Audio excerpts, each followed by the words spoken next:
Rumaraga sa pagpapala po sa ating lahat para sa ating pangaraw-araw na talata. Tayo ngayon ay nasa Exodus Kapitulo 22, simula versikulo 7 hanggang versikulo 9. Kapag ang salapi o anumang ari-arian ng isang tao ay ipinagkatiwala sa kanyang kapwa at siya ay nawala sa bahay, pagbabayari ng doble ang kumuha kung mahuli.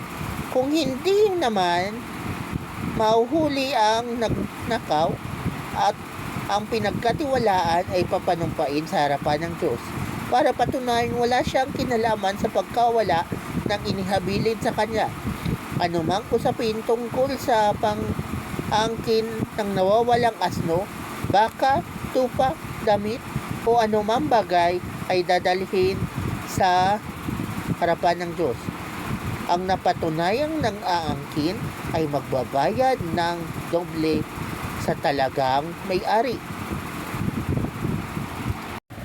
So, ang passage na ito ay tungkol dun sa Old Testament rule or law patungkol sa yung pinagkatiwala sa iyo na gamit o ari-arian.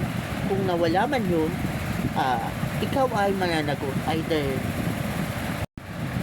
Either kung mahuli man yung magnanakaw, so siya yung mananagot. Pag hindi, ikaw ang mananagot. At yun naman sa verse 9 ay patungkol naman doon sa kung sino ang tunay na may-ari. Kasi may mga bagay-bagay na pinag-aagawan at may mga tao na nang-aangkin ng mga alam naman nilang hindi sa kanila.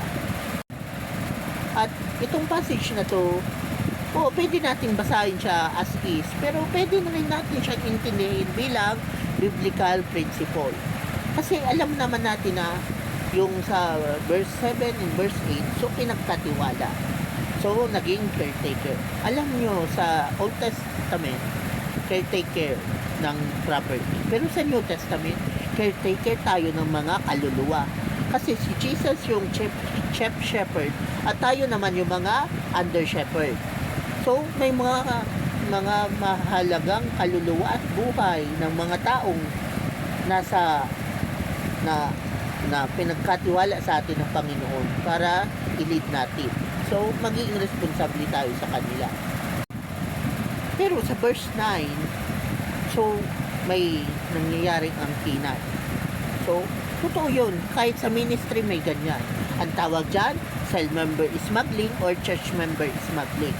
Yung isang cell group leader na ninanakaw niya or minamanipulate niya yung iba para maging para pumunta sa kanya at maging cell group leader siya ng cell member ng iba.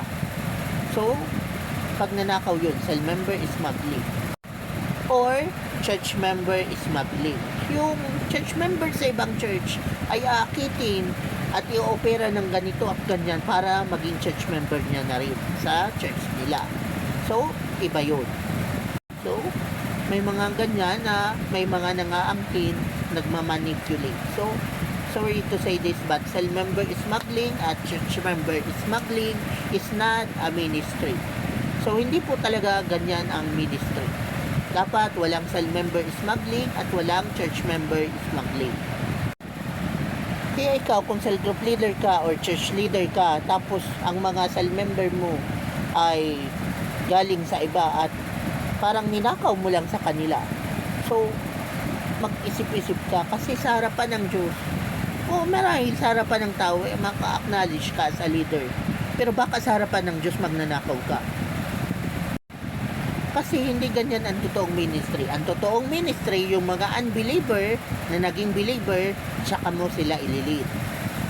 So, yun. Hindi yung believer na sa iba na kaya nga, di ba? Win souls and make disciples.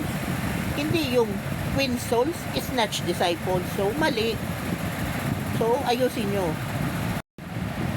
Totoo, pwede maloko ang mga tao, pero hindi mo maluloko ang Diyos. Kung akala mo may reward ka siguro sa harapan ng tao, baka punishment yan sa harapan ng Diyos. Again, say no to cell member smuggling, say no to church member smuggling. Kasi under shepherd ka, si Jesus ang chief shepherd. Sige ka.